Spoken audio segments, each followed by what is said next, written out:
set to rock and roll here. We've got lots of things to do in a short amount of time over the course of the next couple of months, but I'm glad to see everybody back. We do have, just at the beginning here, we have a couple of minutes, packets are in the packets, and we need to approve those, so I'm going to, so if Representative Brand, the first set are the ones from 2019, actually. Thank you, and the reason why we have these, May 22nd, 2019, this was the review of what the bill was going to be, the finance bill, and we did it, it was after regular session, kind of when we were in that limbo period, before we actually went to the floor with it. So, are there any corrections, additions? All in favor say aye. Aye. Any opposed, nay. The motion prevails, those minutes are adopted, and then Representative Brand. Madam Chair, I move the minutes from January 27, 2020. Thank you, and those are the minutes that we had for our meeting that we held right before this session began, when we talked a lot about climate change and what the department was doing, and had a pretty comprehensive day of meeting. Any corrections, additions to those minutes? Seeing none, all in favor say aye. Aye. Any opposed, nay. The motion prevails, those minutes are adopted. Thank you very much. Today we are kind of going back into knowing what we have accomplished over the interim, and it maybe is less about us and more about the people that are going to be presenting, obviously, because they're the ones that did some work. We might have encouraged them to do some of that work, so we're happy to be able to hear about it.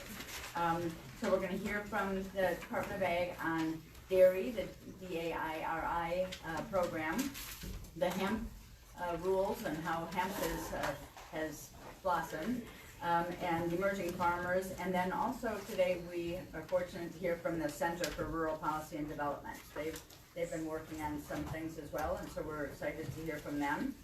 But before we begin, we do have people in the audience that are from Minnesota Farmers Union. It is their day on the Hill, so they, as many of them that could, that came through the weather, were able to come today, and we appreciate that they're in the audience. So thank you for being here. So we're going to start with MDA. We've got Ashley Bress and Anthony Cordelette.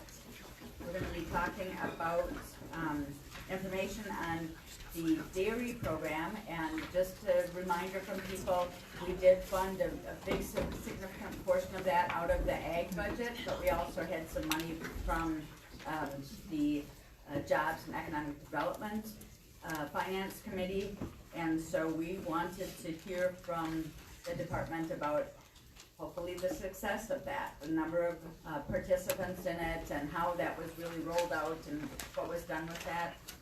So we'll start with Ashley and hear from about that. So welcome to the committee, and just introduce yourself, and then you can go ahead and begin your presentation. Great, thank you. My name is Ashley Bress. I supervise the grants team at the Ag Marketing and Development Division.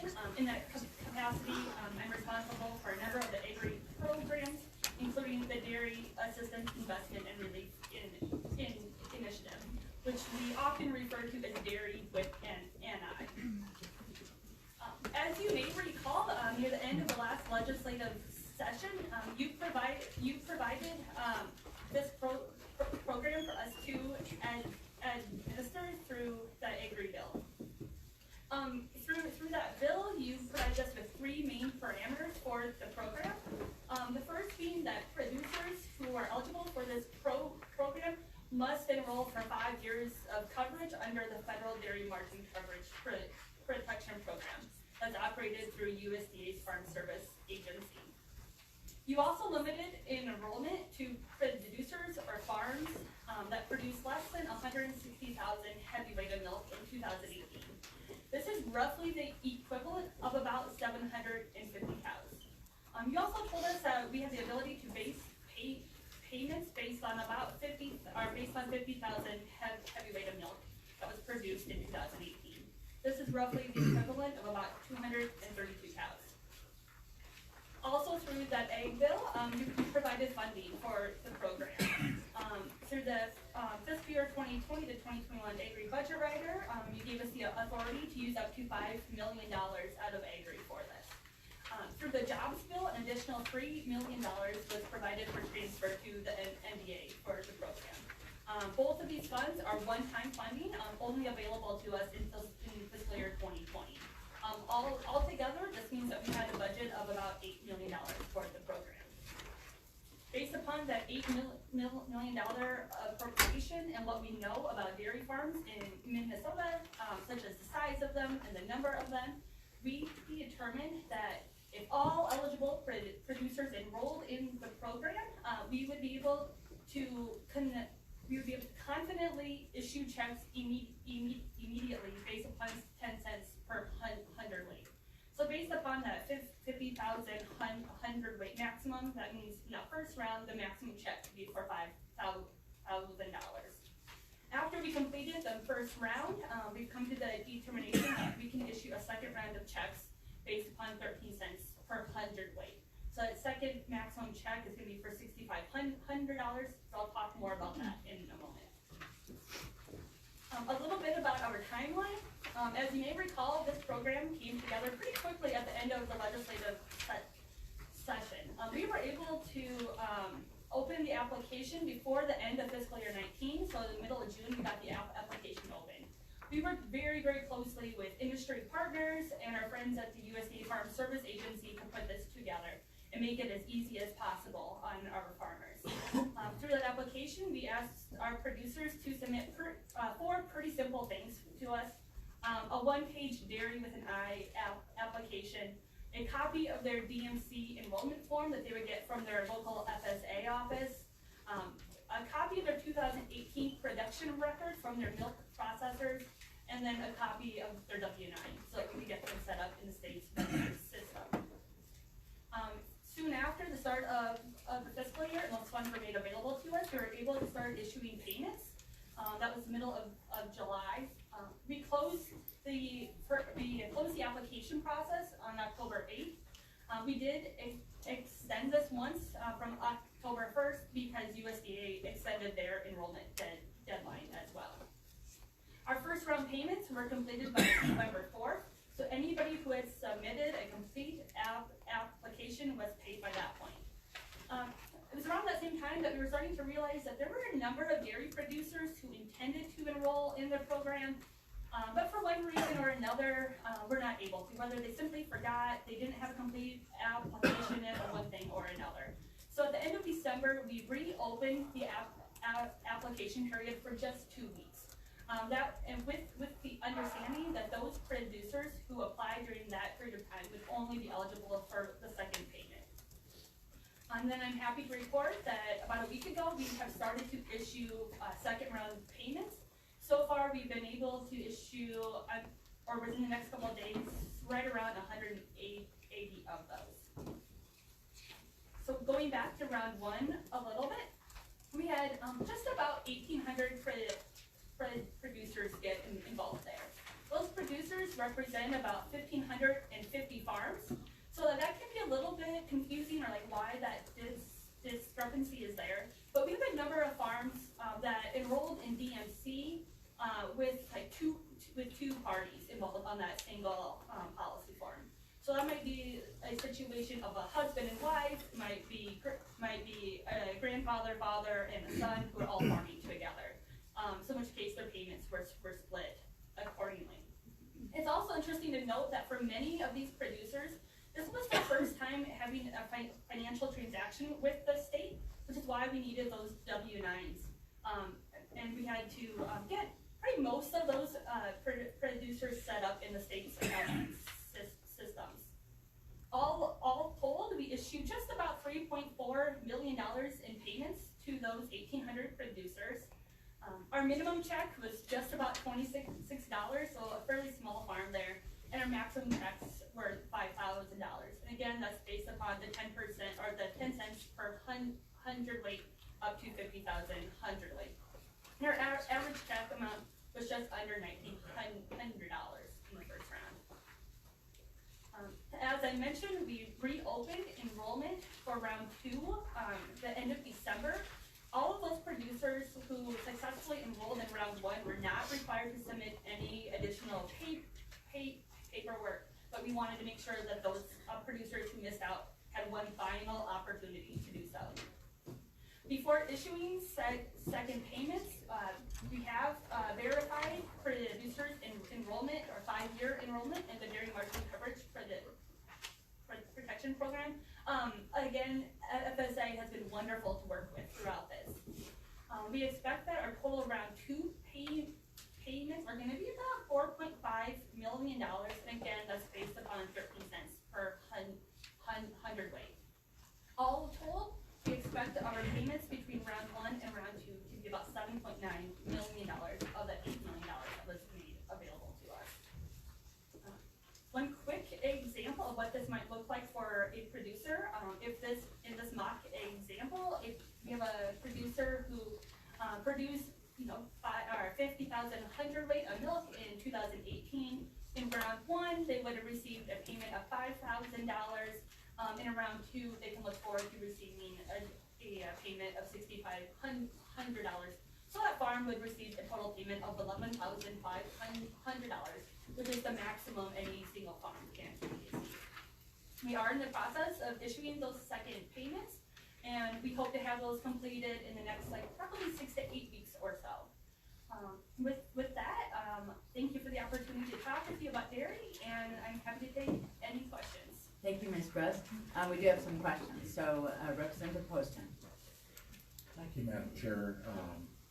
Mrs. Briss, I'm looking back a couple of pages. It says round 1 metrics on the top, and you show participating producers 1,800 and participating farms 1,550.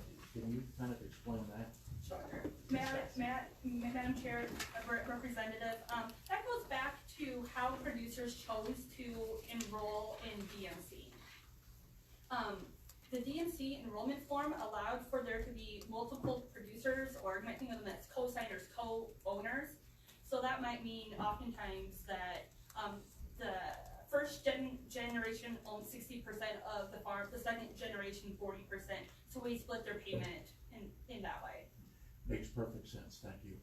Thank you. Representative Anderson. Thanks, Chair Poppy. Ms. Breeze, we've heard some talk about other types of programs that FSA is not the easiest agency to get share information with. How did you find the experience of working with them in getting this program off the ground? Ms. Bress. Madam Chair, Representative Anderson, truthfully, along the way, they were wonderful to work with. Everybody that we work with in their state office was great, and we had wonderful relationships working with the with county staff as well when that was necessary. Representative Anderson. Thanks again, Chair. Just a little confusion on my part. If a farm signed up for round 1 and got their maximum of $5,000, what was round 2 for? Was that for an additional 50,000 pounds of production, or explain why the 2 payments if a farm signed up? Ms. Bress. Representative, or Madam Chair, Representative Anderson, in each round 1 and round 2, producers were eligible for up to 50,000 pounds. So even a very large farm, with both round 1 and round 2 were based upon 50,000 hundredweight, and those very small farms would receive payments in both round 1 and round 2 based upon their total production in 2018.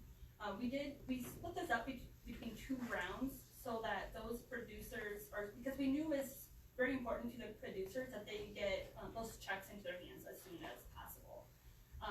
And if it would have delayed the payment process considerably if we would have had to wait till we receive all of the applications and then determine a payment amount.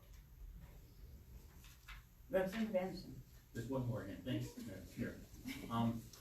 The program went very well. The only negative feedback I heard was that some didn't want to sign up for the full 5 years of the Dairy Margin Protection Program, and I understand the reason why.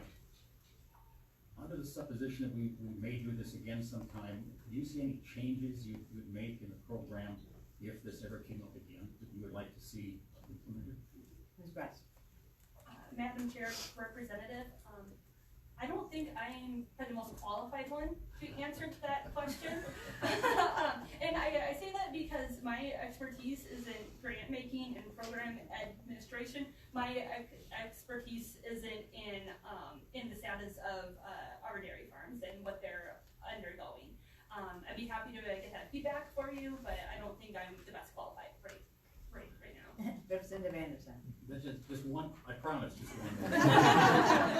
So we got 1,800 producers, 1,500 farms. What percentage of farmers do we reach with this program? Do you have that information? Ms. Bress. Madam Chair, Representative, I do not have that information on me.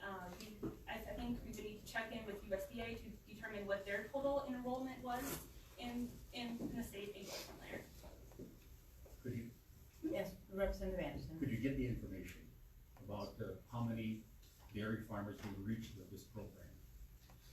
Ms. Bress. Madam Chair, Representative, I don't see any reason why we wouldn't be able to do that. And thank you for answering those questions. Next Tuesday is Minnesota Milk Dairy Day on the Capitol, and I think we'll have more information, so we might be able to provide that, next week with some other people that would be able to, answer those questions, so, thank you. Anybody else have questions?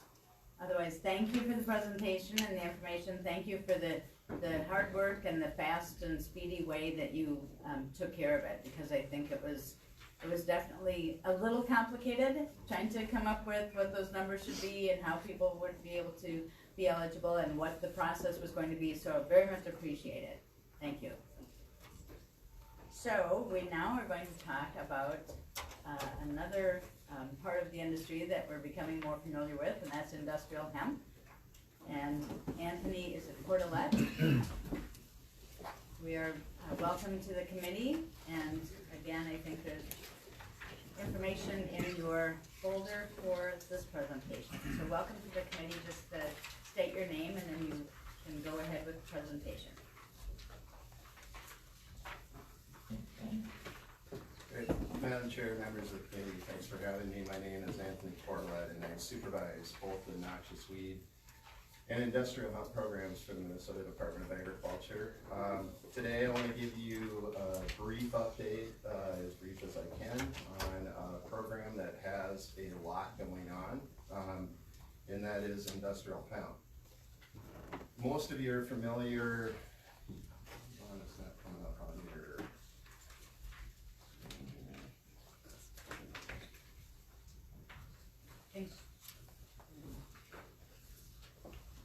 There, just need to move to the next slide right here.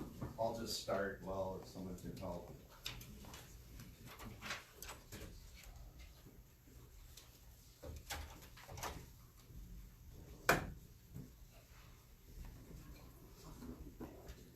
I'll just talk while we figure this out. All right, that sounds good.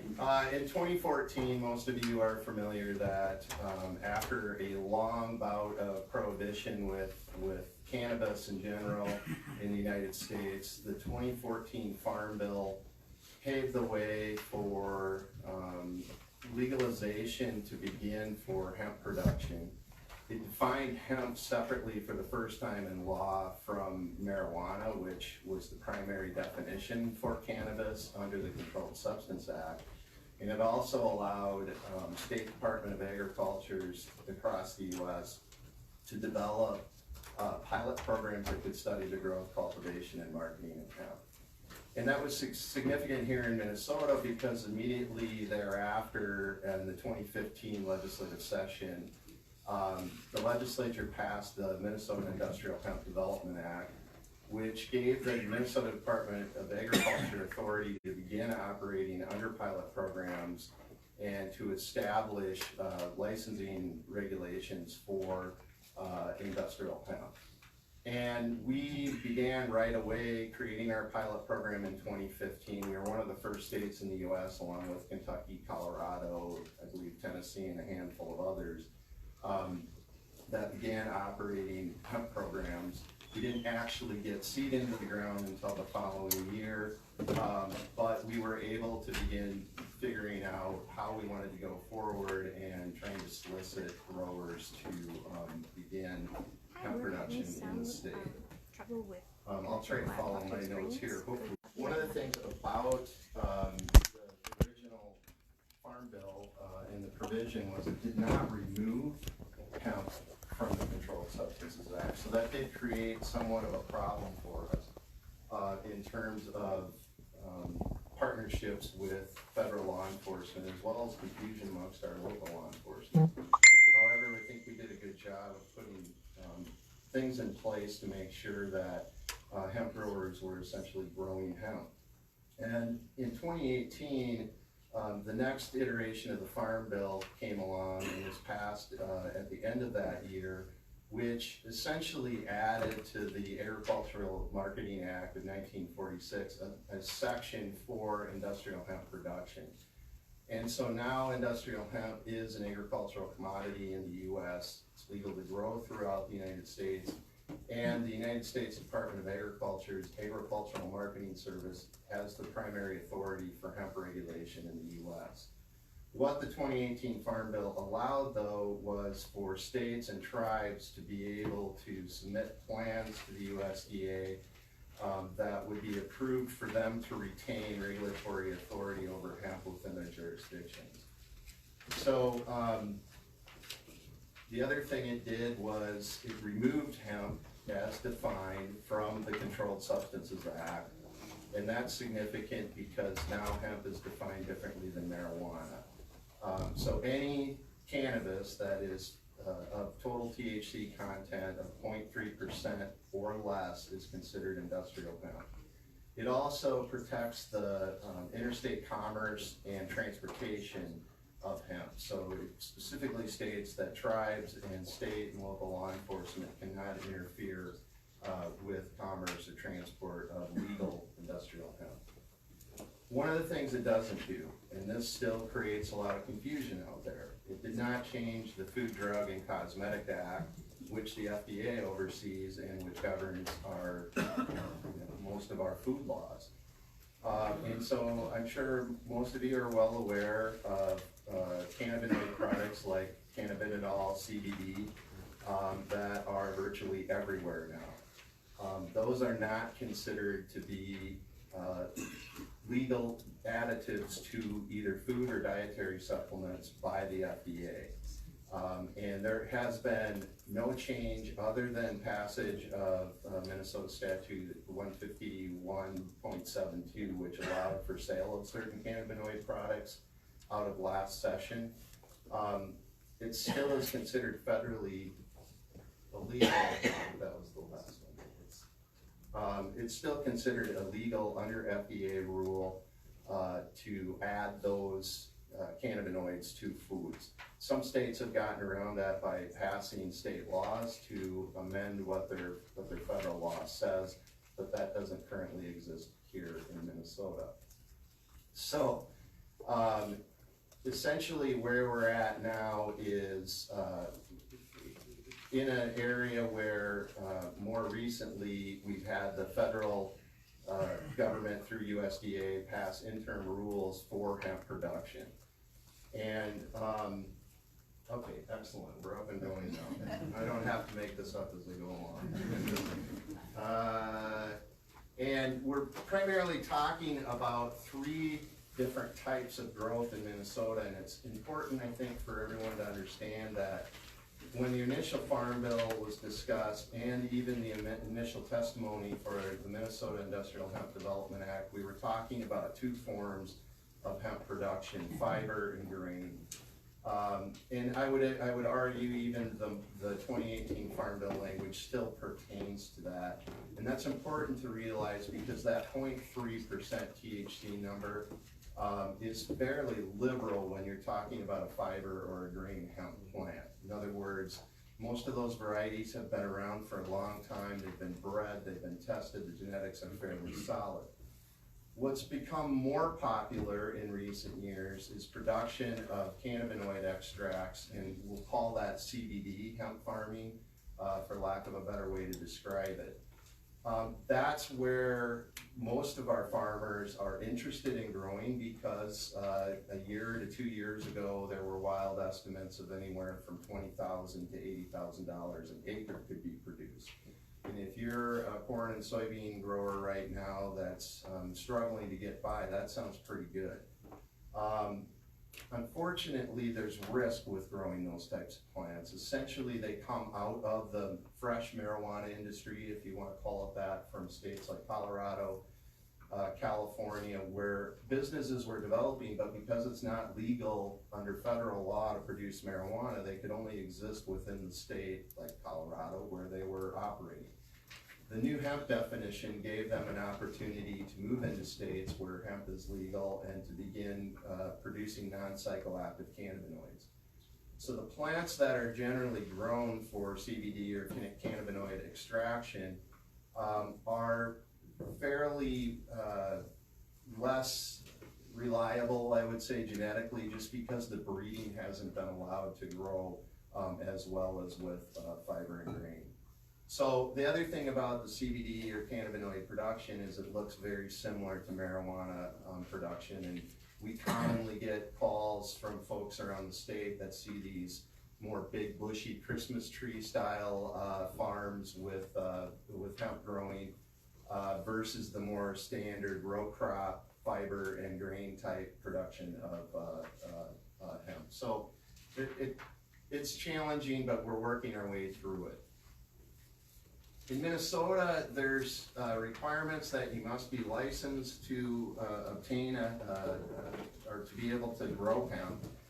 You also have to report all your fields to the department, and you have to grow under 0.3%. We have recently put into place an e-licensing system that we worked with Minute on.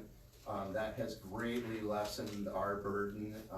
Right now I have 2 tremendously talented full-time staff covering all the activities of hemp, and they're gratefully appreciative this year to have that type of a system in place. That allows also the growers or processors obtaining a license to go online and buy one.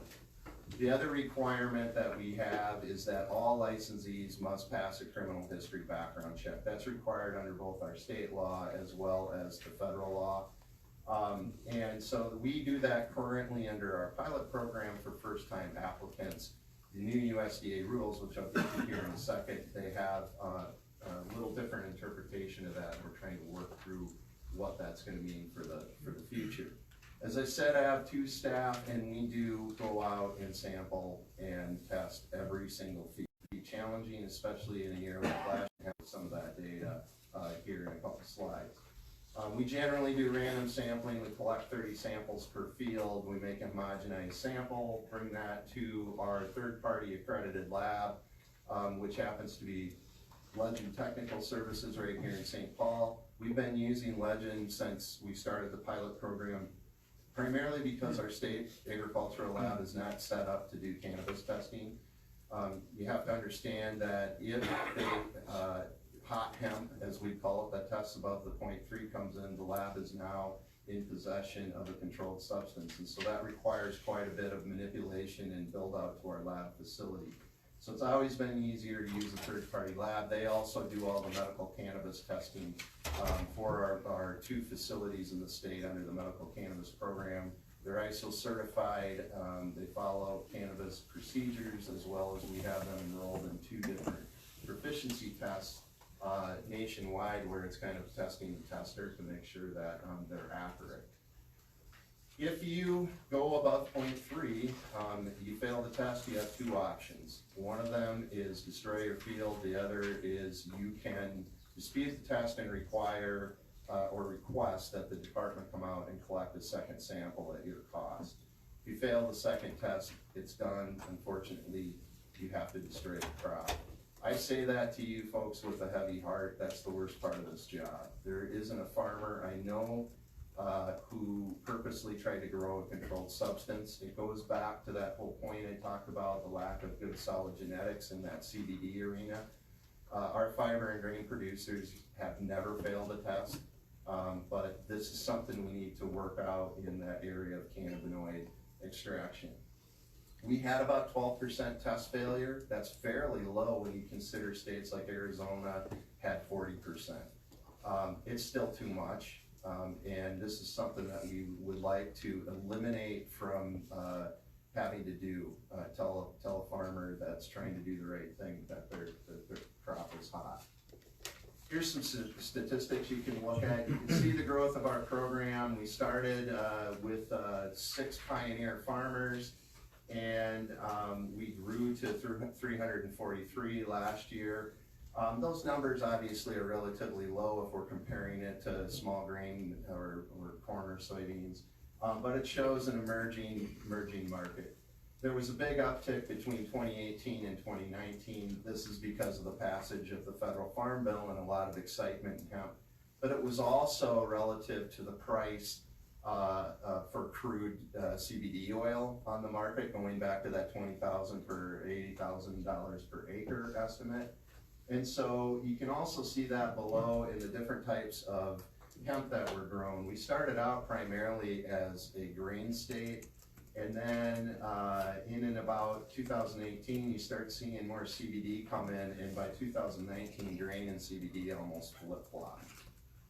So that's really where a lot of the interest is in the industry right now. However, I will point out that the price of crude is about a quarter now of what it was, because every state in the US, 47 states in fact, that had hemp laws had this kind of exponential growth, and so the market right now is just saturated with crude oil, and the hemp growers are starting to learn what that type of market looks like, where the based on supply and demand anyway.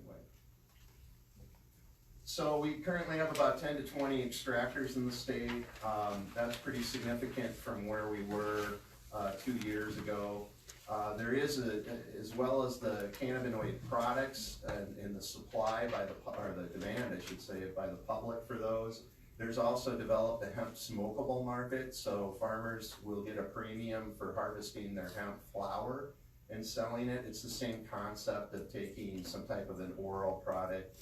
You're simply inhaling the cannabinoids into your lungs. A lot of times these are marketed as anti-smoking opportunities too, even though it's somewhat ironic that you're still smoking, but I think it's to get rid of the tobacco nicotine habit. We don't really have fiber processing, and that is crucial. Almost all of my colleagues in other states, we all agree that for long-term sustaining hemp program, fiber production is essential. It's a no-brainer. Just do the math. There's literally thousands upon thousands of products that hemp fiber can go into.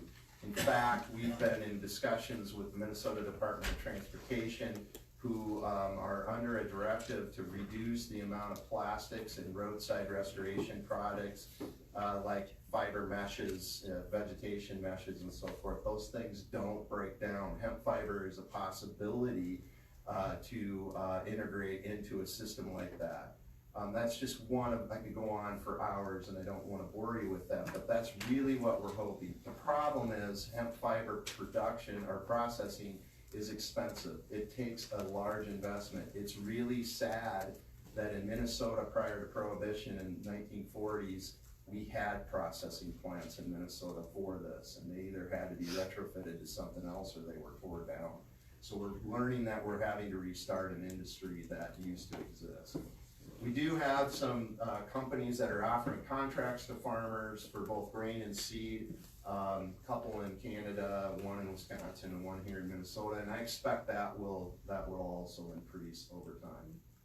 So where we're currently at in terms of the regulatory aspect is a little bit of limbo.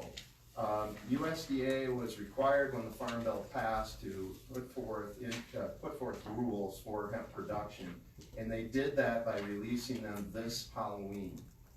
That couldn't have been a worse time for us to have those released. I think it was 161 pages for us to comb through, while we had to start licensing both growers and processors for 2020. And the reason we need to do that is some farmers have crops that go over the December 21st or 31st deadline for when our license expires.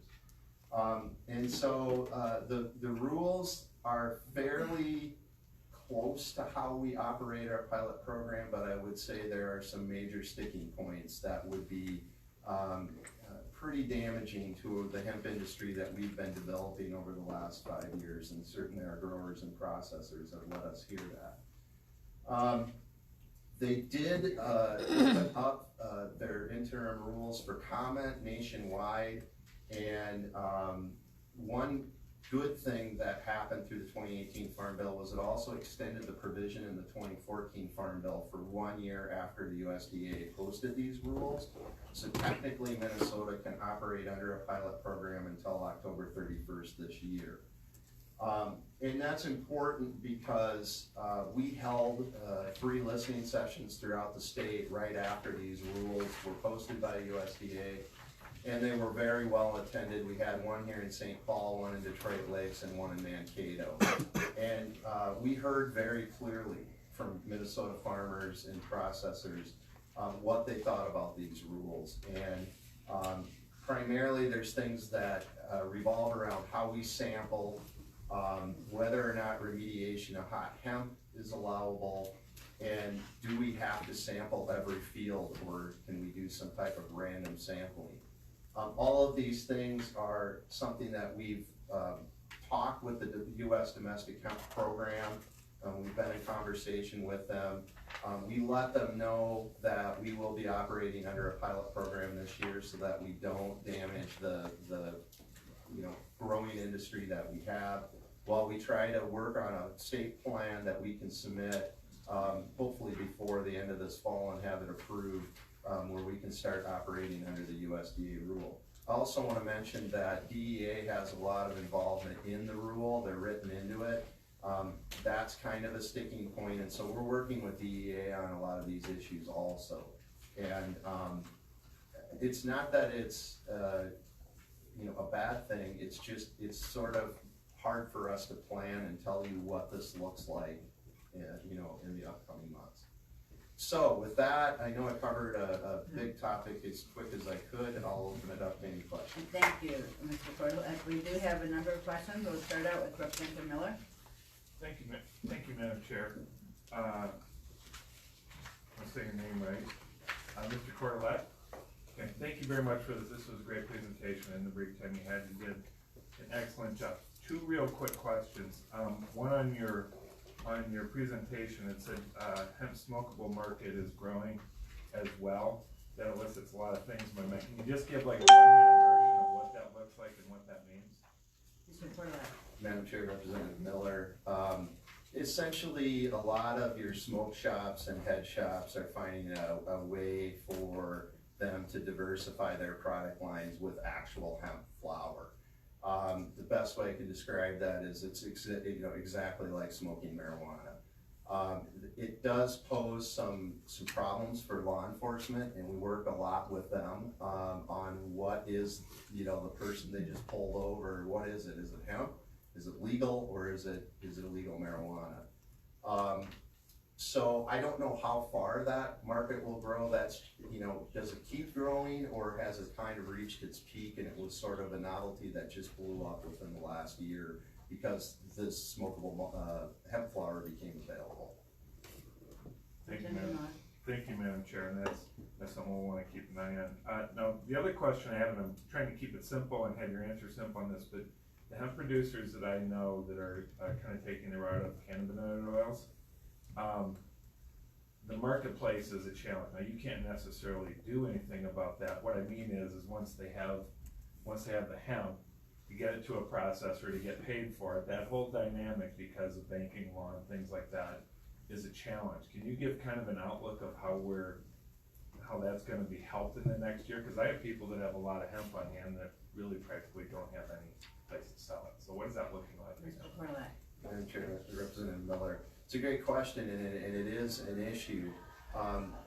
This body will receive 2 different reports from 2 different cannabinoid groups that were assembled out of the last legislative session that will address some of that.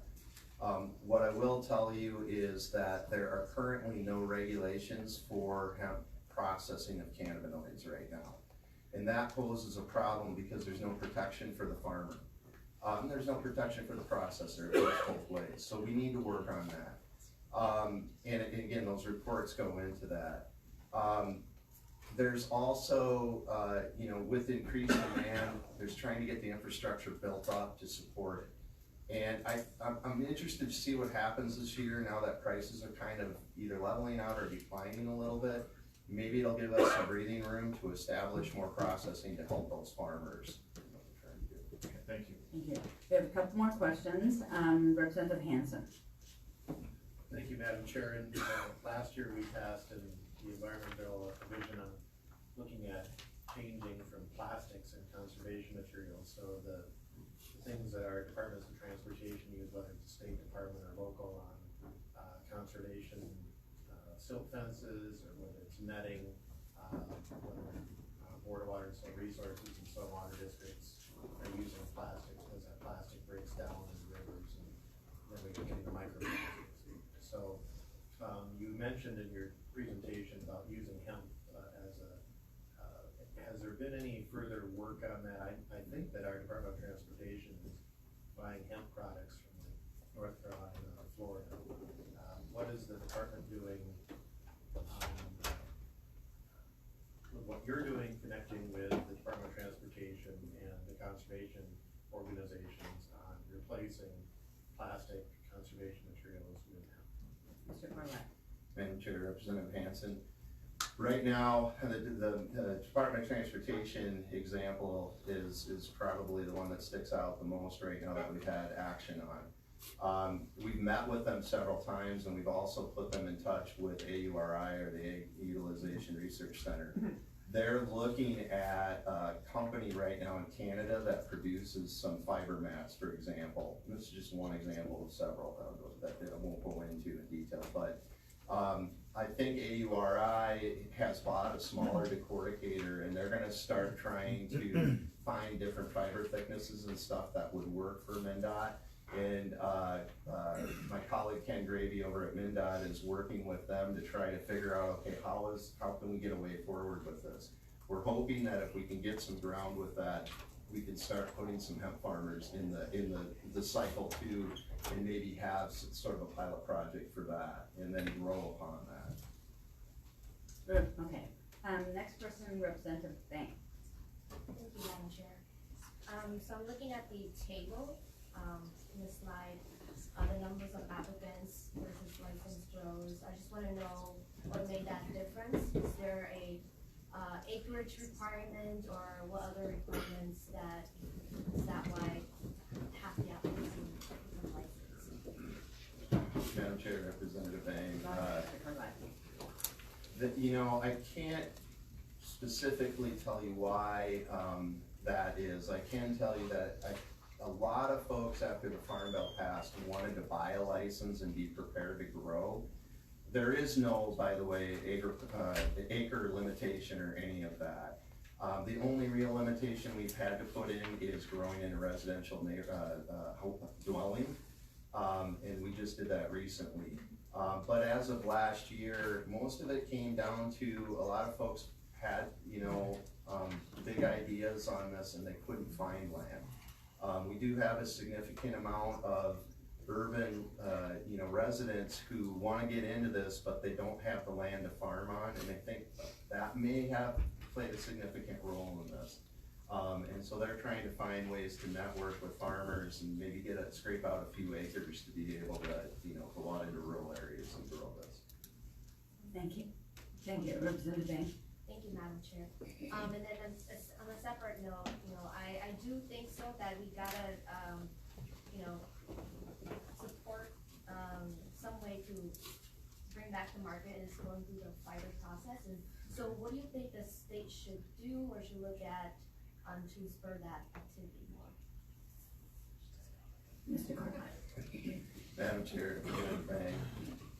I think, it would be nice if there would be some way to help investors get drawn into the state and be comfortable with investing their money here. There are folks that have contacted us from, you know, New York and California that wanna come here and try to do business. I don't deal with those kinds of transactions, and I don't know what is preventing them from throwing their money down here and choosing Minnesota as a place to build a fiber processing facility. But if there were a way that we could somehow draw them in and get them to invest money, we certainly have the growers, and if they come and invest the money, we'll get more growers to grow the fiber. Thank you. This has generated a lot of discussion, and unfortunately, we're going to have to move on, because I know that we will, probably in the next 2 weeks, I think, we'll have some hemp-related bills on, that we're gonna try and process through. So hopefully, if you don't mind holding any more questions till we have those bills coming through, I appreciate it. Because we have some people from out of town, we wanna make sure that we get to them today. So I do appreciate, Mr. Corlett, that you've come and you've generated discussion and given us lots of good information. And we will, perhaps you'll be able to come back then, at that time, because we'll devote a little bit more time to it. So thank you for coming today, and thank you, members of the committee, for accommodating that. I just wanna be able to, we wanna make sure that we get to, the Center for Rural Policy and Development, and then we have some other people that are here that are gonna be talking about the emerging farmers. So appreciate that, and we will next go to, the center. And so, we have